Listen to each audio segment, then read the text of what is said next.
रहीम अस्सलाम वालेकुम। Online classes में हमारा टॉपिक है लैग्रेंजेस थ्योरम के नाम से। लैग्रेंजेस थ्योरम की स्टेटमेंट है let G be the finite group and H be the सब group of a group G then both the order and index of H in G divide the order of G. कि अगर जी कोई भी finite group हो, H उसका कोई भी subgroup हो, तो एच का ऑर्डर भी जी के ऑर्डर को डिवाइड करेगा और एच का इंडेक्स भी जी के ऑर्डर को डिवाइड करेगा। ऑर्डर क्या होता है कि number of element of H in G जो होता है, मतलब वो एच का ऑर्डर क्या है, किसी भी ग्रुप का ऑर्डर उसमें नंबर ऑफ एलिमेंट को कहा जाता है। ठीक है। और किसी भी ग्रुप का इंडेक्स क्या होता है कि उसके कितने नंबर, मतलब उसके कितने तादाद में कोसेट्स को बनाया जा सकता है। ठीक है। तो हम इसमें क्या लेते हैं, प्रूफ में लेते हैं कि let G be the finite group and H be the सब ग्रुप ऑफ ग्रुप जी। कि जी आपके पास कोई भी फाइनाइट ग्रुप हो और एच अगर उसका कोई भी सब ग्रुप हो, suppose that there are possible distinct coset of H in G. कि हम लेट से करते हैं कि आपके पास और possible distinct coset of H in G है, मतलब एच का इंडेक्स क्या है आपके पास आर है। ठीक है। We know that all the distinct left और right coset of H in G define the partition in G. और हमें ये पता है कि अगर कोई भी जी कोई भी ग्रुप हो, एच उसका कोई भी सब ग्रुप हो, तो जो उसके कोसेट्स होते हैं, ठीक है, बेशक वो लेफ्ट हो या राइट हो, जो आपस में डिस्टिंक्ट हो, तो कल के थ्योरम के अकॉर्डिंग वो क्या करते हैं, पार्टीशन डिफाइन करते हैं। पार्टीशन डिफाइन करने का मतलब कल मैंने बताया था कि अगर उन कोसेट्स का यूनियन लिया जाए तो आंसर में ग्रुप वापस आता है, और डिफरेंट कोसेट का इंटरसेक्शन लिया जाए तो आंसर में फाई आता है। Define a partition in G, therefore G is equals to union I belongs to I A H I and A I H intersection A J H equals to phi. For I not equal, दो distinct होना जरूरी, इस वजह से हम लिखेंगे for I not equals to J. Now by the inclusion exclusion principle, inclusion exclusion principle ये कहता है कि जब हम ऑर्डर अप्लाई करते हैं तो जो यूनियन होता है वो समीशन में चेंज हो जाता है, इसको कहते हैं इंक्लूजन एक्सक्लूजन प्रिंसिपल। तो जी का ऑर्डर इक्वल्स टू यूनियन की जगह समीशन और into order of A I H. अगर मैं समीशन को ओपन करूं तो क्या बन जाएगा, A1H का मॉड A2H का order plus up to so on ARH का ऑर्डर। अब हमें ये पता है कि there is 1-to-1 correspondence between any two left और right coset of H in G।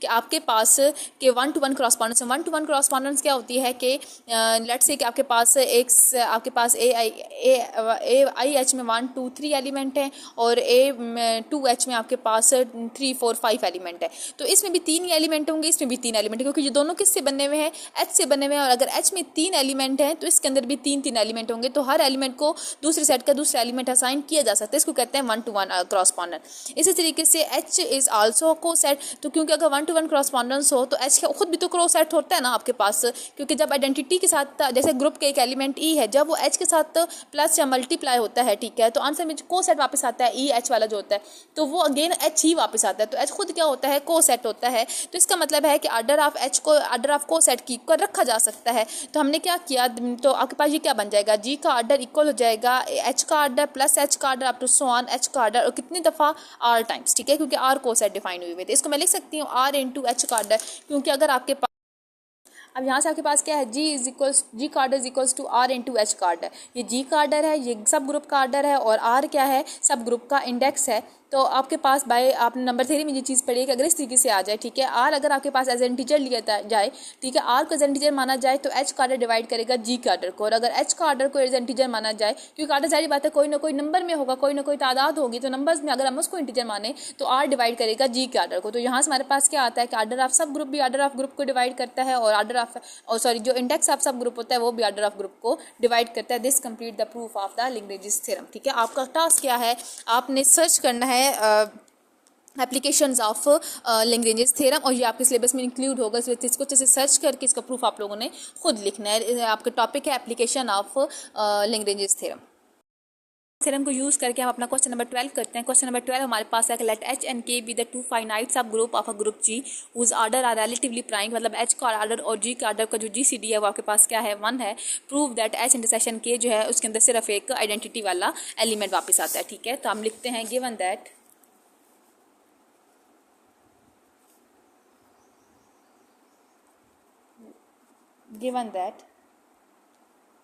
order of H and K are relatively prime, so they have no common divisor। relatively prime का मतलब है कि 1 के अलावा कोई भी उनका कॉमन डिवाइजर अदर देन 1। कि 1 के अलावा इनका कोई भी कॉमन डिवाइज़र नहीं अदर देन 1। अब वी नो दैट कि जो इंटरसेक्शन होता है दो सेट का वो अपने सेट का सबसेट होता है। तो अगर H इंटरसेक्शन K है वो H का भी सबसेट होगा और H इंटरसेक्शन K जो है वो K का भी क्या होगा, सबसेट होगा। Also we know that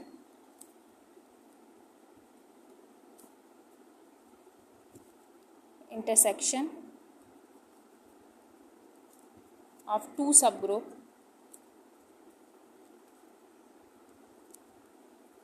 is also subgroup। अच्छा, अब हमने हमारा टारगेट क्या है, हमने शो करना है कि H इंटरसेक्शन K में सिर्फ आइडेंटिटी आना चाहिए, ठीक है। मतलब H इंटरसेक्शन K का जो ऑर्डर होना चाहिए वो 1 होना चाहिए, क्योंकि अब हमें पता है कि H इंटरसेक्शन K जो है वो H का भी सबसेट है और K का भी सबसेट है। H भी सब ग्रुप है, K भी सब ग्रुप है, ठीक है। और दो सेट का इंटरसेक्शन, जो सब ग्रुप का इंटरसेक्शन भी हम थ्योरम पढ़ चुके हैं कि अगर आपके पास सब ग्रुप का दो different collection of subgroup है तो इसका इंटरसेक्शन भी क्या होगा, वो सब ग्रुप होगा। तो इसके अकॉर्डिंग H इंटरसेक्शन K भी क्या है, सब ग्रुप है। अब अगर ये सब ग्रुप है तो सब ग्रुप के अंदर आइडेंटिटी एलिमेंट तो होगा ही होगा। तो हमने शो ये करना है कि इसके अंदर सिर्फ आइडेंटिटी एलिमेंट है, मतलब इसका ऑर्डर क्या है, आपके पास 1 है। तो हमारा सारा टारगेट किसकी तरफ है, ऑर्डर ऑफ H इंटरसेक्शन के। तो हमने कहा कि क्योंकि हमें पता है कि intersection of two subgroup क्या है, वो सब ग्रुप है, तो that is H intersection K is सब group of H and K, ठीक है। But by Lagrange's theorem, order of subgroup divide the order of group. अभी हमने खुद कहा कि अगर आपके पास दो सब ग्रुप हैं, ठीक है, अगर आपके पास सब ग्रुप हैं तो उनका जो ऑर्डर होगा वो ऑर्डर ऑफ ग्रुप को डिवाइड करेगा, ठीक है। तो हमने लिखा कि क्योंकि H इंटरसेक्शन के सब ग्रुप है तो ऑर्डर ऑफ H इंटरसेक्शन के भी क्या करेगा, ऑर्डर ऑफ G को डिवाइड, ऑर्डर ऑफ ग्रुप को डिवाइड करेगा। तो H इंटरसेक्शन के सब group of H and K, but क्योंकि अगर वो सब सेट है तो वो सब ग्रुप में है, but by the Lagrange's theorem order of subgroup divides the order of group, so order of H intersection K divides both the order of H and K, ठीक है। अब क्योंकि H intersection के H का भी subset है और K का भी है, इसका मतलब है कि इसका ऑर्डर H को भी डिवाइड करना चाहिए और K को भी, मतलब दोनों में कोई ना कोई कॉमन डिवाइजर होना चाहिए। लेकिन क्योंकि ये गिवन है कि H और K क्या है, आपस में रिलेटिवली प्राइम है, तो इनमें कॉमन डिवाइजर क्या होगा, 1 ही होगा, ठीक है। बट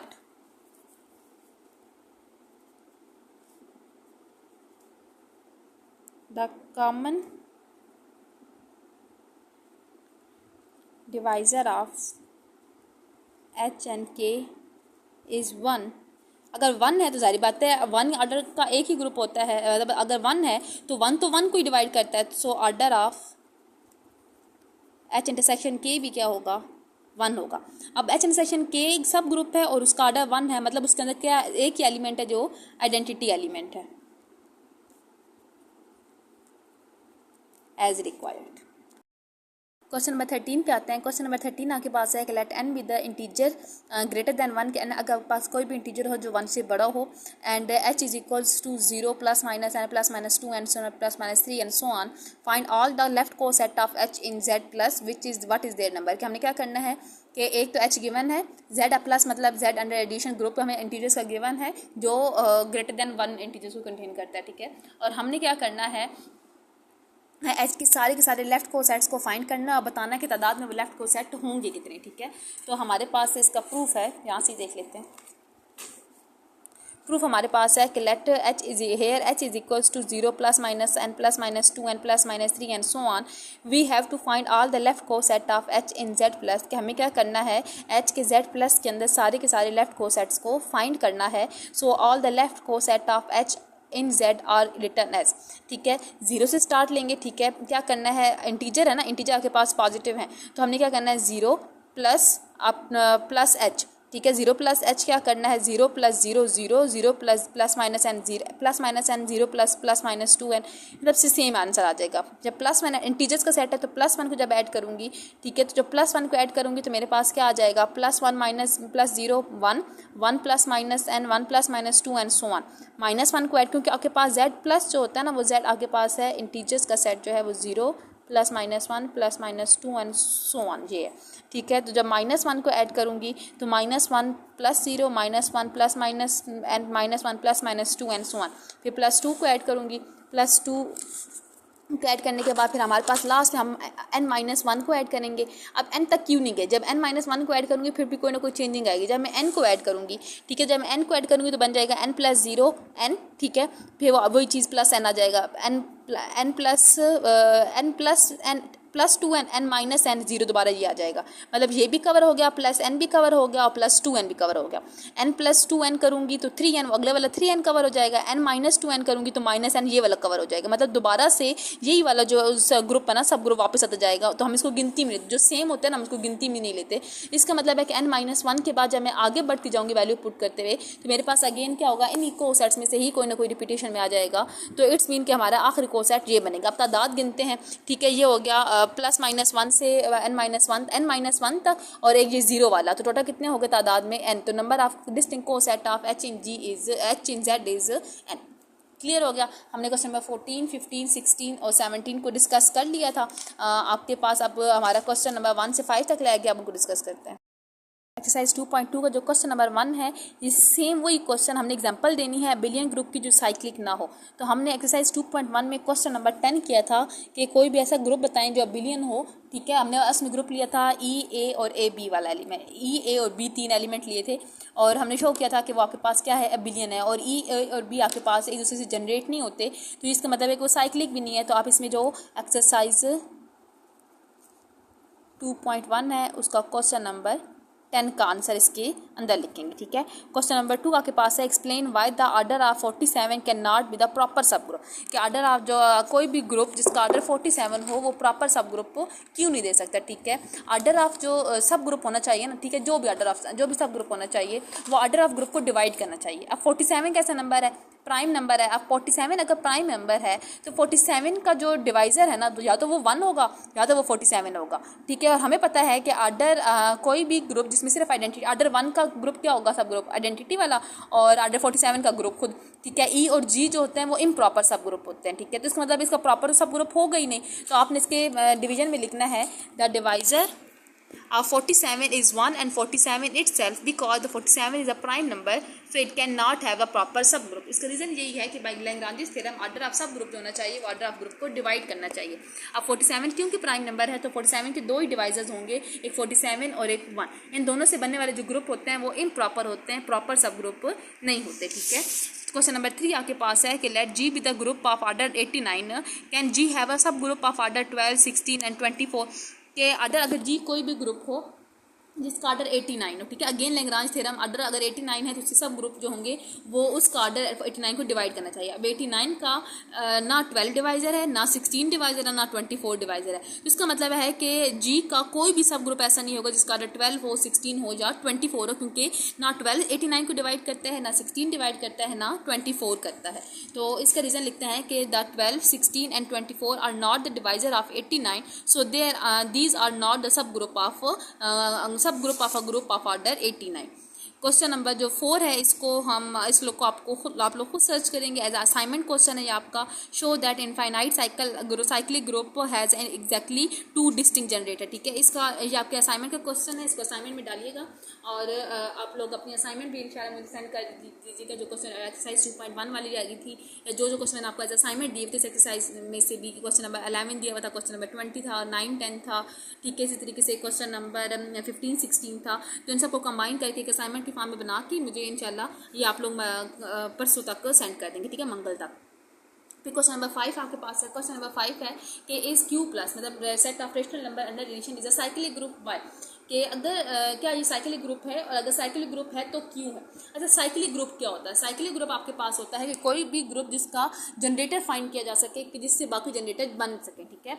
अब जो रेशनल नंबर है, ठीक है, उस अगर चले मैं 1 को जनरेटर मानती हूँ, क्या 1 की सारी मैं पावर्स लेती जाऊँगी तो सारे रेशनल नंबर आ जाते हैं? नहीं आते। क्या 1 की पावर लेने से मैं 1/2 को ला सकती हूँ? नहीं ला सकती, ठीक है। 3/2 को ला सकती हूँ? नहीं ला सकती। मैं 1/2 को अगर जनरेटर मानती हूँ तो क्या मैं 1/2 की पावर लेने से बाकी को ला सकती हूँ? नहीं ला सकती। तो इसका मतलब है कि रेशनल नंबर का कोई फिक्स जनरेटर ही नहीं है। अगर किसी सेट का कोई फिक्स जनरेटर नहीं है तो वो साइक्लिक ग्रुप भी नहीं हो सकता। The group of rational number is under addition is not the cyclic group because the set of rational number has no generator, ठीक है। कि आपके पास आप रीजन में क्या लिखेंगे कि the set of rational number is not a cyclic group because the set of rational number has no generator।